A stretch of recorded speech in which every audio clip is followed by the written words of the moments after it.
What is the most paranormal or unexplained experience you have ever witnessed?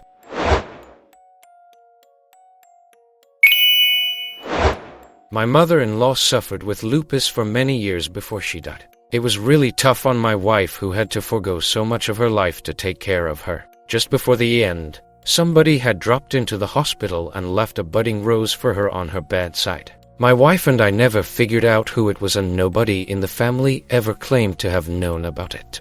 She was sent home from the hospital as the doctors had pretty well known she was a goner and they needed the beds. This was a public hospital in Chile. The rose, despite having been sitting there in water for a few days, still had not really bloomed. It was kind of slumped over in its vase, but my mother-in-law loved roses, so my wife left it on a table in our living room just outside her mom's bedroom.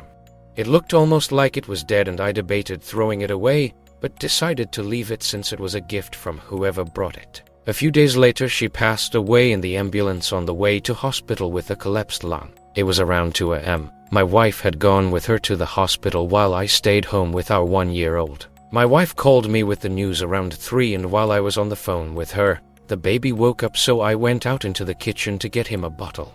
When I was crossing back from the kitchen to the baby's room, I looked over to the rose on the table, and it had fully opened up and bloomed in just the hour since my wife left in the ambulance. I mean, it was completely open, a huge massive rose, probably the biggest I have ever seen. I was really freaked out and told my wife, "You are not going to believe this, but that rose just came to life. I mean, literally, it just fully bloomed." I was stunned.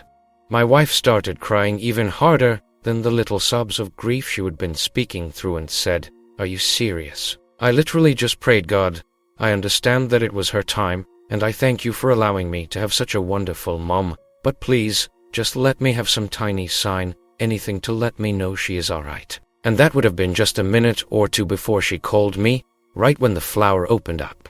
To this day, I have not really had any type of paranormal or otherworldly experiences like that, but I am so glad for my wife that she got this little miracle when she needed it most. We still have that rose. It lived for a very long time before it started to wilt, at which point my wife put it in her mom's Bible right atop the print of her favorite verse, where its petals have stayed to this day.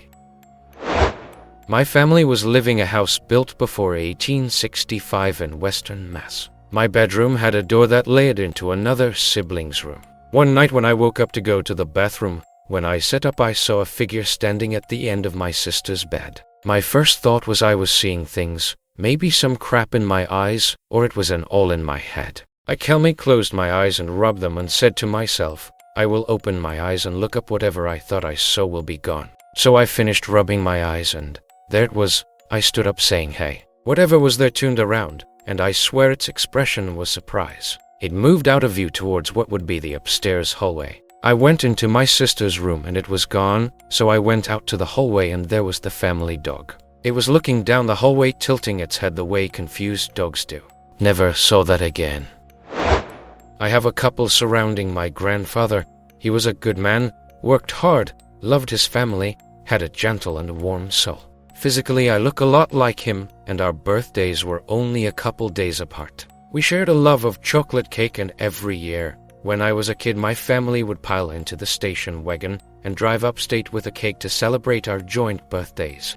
He would greet us at the door, kiss my mom on the cheek, take the cake off her hands, and then disappear into the kitchen to sneak a taste. He really loved that cake. He also smoked a pipe and had a very particular, warm, tobacco smell about him. It was not unpleasant. As far as tobacco smells go, well, he unfortunately passed when I was a teenager. My grandmother fell, and being the dutiful husband that he was, he attempted to pick her up despite his age.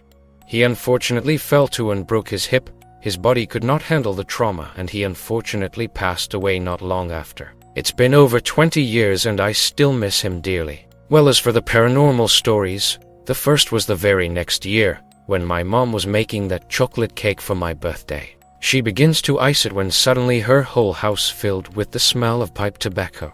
Neither of my parents smoke a pipe, nor did any of our neighbors, not that we lived particularly close to anyone. She quickly realized it was her dad looking for a piece of cake and left, then said out loud, "Don't worry, Dad, we will set a piece aside for you."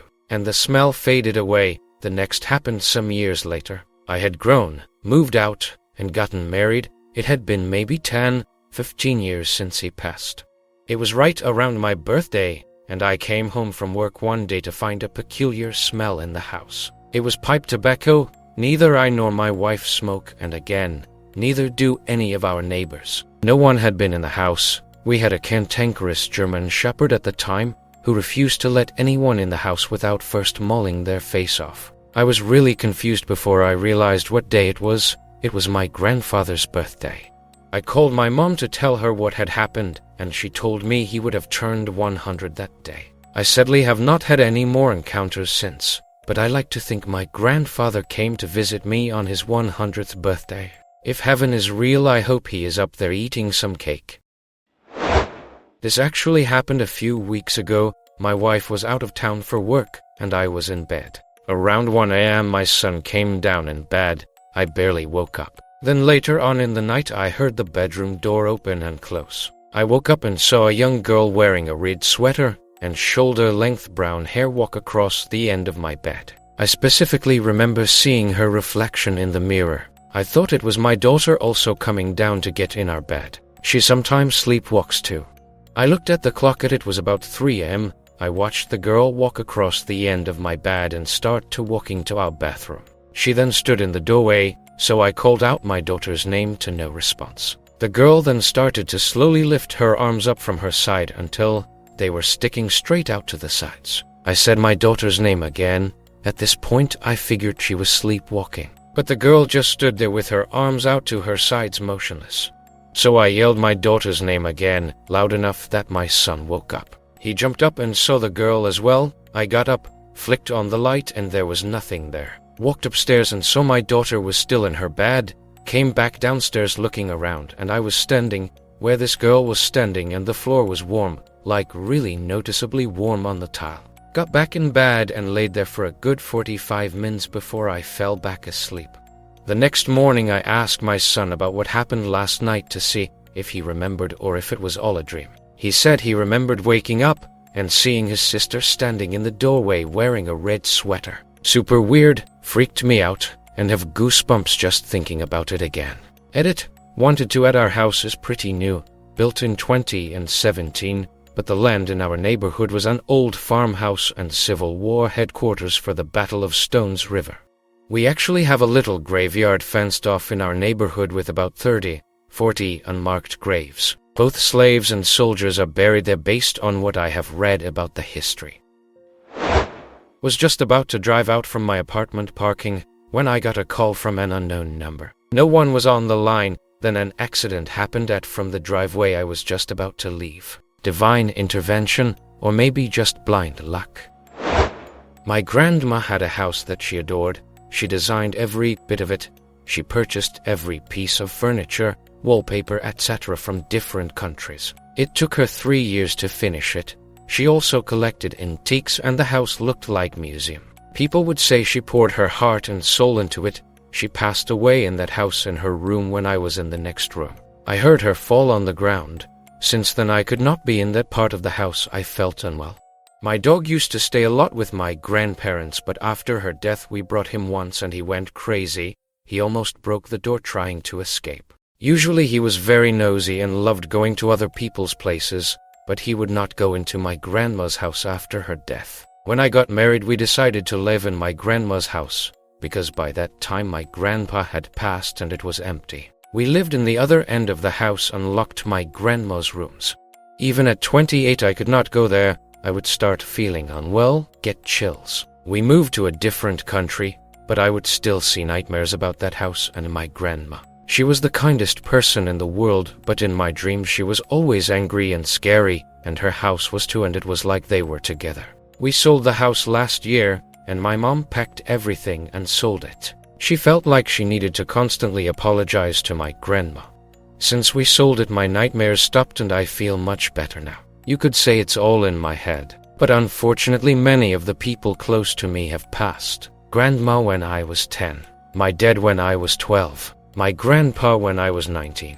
My dog, he was like my child. At 22, I didn't see any of them in my dreams. I was not afraid of any of them. Although my grandma was the kindest and sweetest of them all, It's only her bed, her room, her things that terrified me and my dog.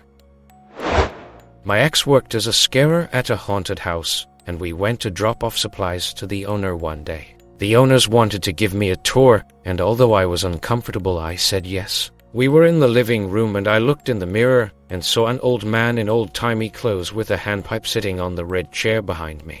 He looked like he was in a trance state. The owner saw me stare at the mirror and excitedly said, "Did you see something?" I said no, well, yes, but it could just be my mind playing tricks. I described the man and she said, "Wait right here, don't move." She then showed me a small picture of the man that was on the mantel in the other room. She told me the chair was his favorite chair and he died of a heart attack in it. I am used to paranormal stuff happening, but I am not used to it being backed up with historical evidence like that. Needless to say, I was truly freaked out that it was not just a hallucination. While my brother and I were camping out in the British Columbia mountains with our horses, one clear night, a gigantic dark shape flew over us, so big it blotted out the stars as it passed. It smelled like raw sewage and didn't make a sound. Panicked the horses pretty bad, whatever it was. About 16 years old, 20 years ago, saw a strange object float across the living room between myself and the TV. Best way I can describe it was a black ball just smaller than a basketball, loosely wrapped in thick red spaghetti strands. It appeared, floated a couple of feet from my right to left slowly and disappeared, all within about 3-5 seconds. It was nighttime, lights were on, and nobody else was around, but I saw it clear as day. No clue what it was, never told anyone about it.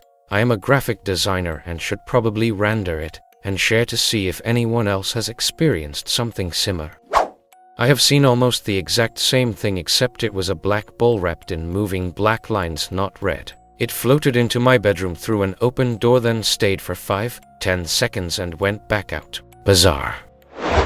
Got back from hospital after being told to say goodbye to my grandfather, went to my room and made a joint, put a DVD in, opened my window to smoke, power cut. Look out my window and we are the only house without power. Nothing had tripped out in the fuse box. 2 minutes later, everything just turns back on. That exact moment, the landline rings. It's Nan.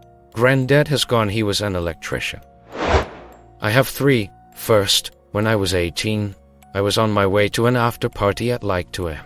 The roads were completely empty and we passed a gas station that had closed at midnight. There was one single light on above the pumps, and right below it stood a very elderly woman, all alone. She had no car, no visible way to have gotten there, and was wearing what looked like a Victorian nightcap. She was just fucking staring into the void.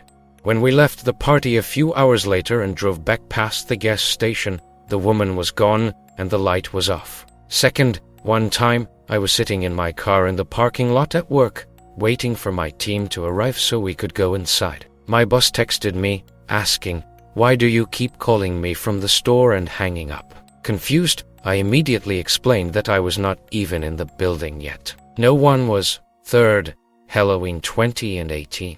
My friends and I were hanging out in some random guy's shed, taking whatever substances he had to offer. All of our parents thought we were at each other's houses, so no one knew where we really were. As we were leaving, all of us fucked up, and yes, thinking it was smart to get behind the wheel, my friend's grandma called her. Her first words were chilling. "Are you somewhere you are not supposed to be right now?" My friend quickly lied. "No, I am at so-and-so's house." Why? Her grandma, who was known to communicate with spirits and had been an EMT, said with her voice full of concern, "I was talking to the afterlife, and I asked about you." Immediately, I smelled burning bodies and heard car accident. Thankfully, we didn't get in the car. I was working at a radio station and was standing with a coworker in the recording booth, a room the size of a big closet. The room had foam soundproofing all over the walls and ceiling. I was talking to the coworker when something fell from the ceiling, hit me right on the top of my head, and then bounced off and fell to the floor. Confused, we looked around and found it, a diamond ring. I climbed on a chair and looked at the solid sheet of foam covering the ceiling, thinking the ring had been wedged in there or something. Nope, no seams or holes or indentations, just a solid, unbroken sheet of foam, from which a diamond ring fell on my head. I woke up in a cold sweat in the middle of the night only to see a red laser grid projected all over my room.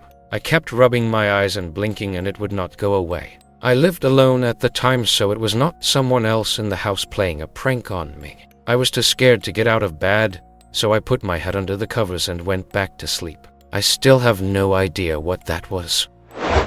3 a.m. Home alone, heard someone whisper my name crystal clear. Nope, right, Uta, they're so fast I forgot my phone. I witnessed half a country vote for an obvious charlatan against their own best interest. The guy talks, acts, and looks like a horrible person, yet somehow hypnotizes his crowd into making him one of the most powerful people on earth. I still can't figure out how the fuck this is possible. Thanks for watching. Share your opinion in the comments. Please support the channel by liking and subscribing. It will help a lot.